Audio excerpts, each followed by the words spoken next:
Hello दोस्त, कैसे हैं? नमस्कार, प्रणाम। तो मैं आप सभी को बता दूं कि मेरा कुछ दिनों से वीडियो नहीं आ रहा था। क्यों नहीं आ रहा था, इसीलिए मैं आप सभी को आज बता दूं कि देखिए, हम गांव से बिलोंग्स करते हैं, आप लोग जानते ही हैं। और मेरे पिताजी एक किसानी हैं, किसान का काम करते हैं, तो उसमें थोड़ा हाथ बटाना पड़ता है। इसीलिए क्षमा चाहते हैं आप सभी से कि इतना दिनों से मेरा वीडियो नहीं आया। तो आज से आप लोगों को हर एक कैटेगरी का वीडियो मिलते रहेगा। तो आजकल इन दिनों खेसारी का बहुत सारे गाने रिलीज हुए हैं और होते रहे हैं, हो भी रहा है। तो आप सभी को बता दें कि खेसारी लाल का आज भी एक गाना रिलीज हुआ है, जो कि गाने का कुछ टाइटल है, अभी मैं नहीं बोल सकता हूँ क्योंकि मुझे उतना याद नहीं है। आज मैं आप सभी को बीच यही बताने के लिए आया था।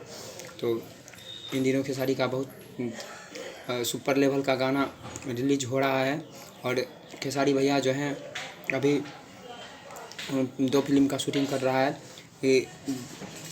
एक है जो कि डोली सजा के रखना, एक राजा की आएगी बारात, जो यूपी में शूट कर रहा है खेसारी लाल भैया। तो आप सभी को बता दें कि उसका गाना कल भी एक रिलीज होगा, तो आप लोग ढेर सारा प्यार दीजिएगा।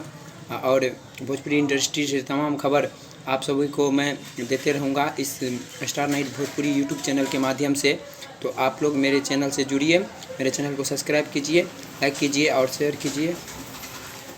इससे रिलेटेड आप सभी को सारे वीडियो मिलते रहेंगे। तब तक के लिए जय हिंद, जय भारत।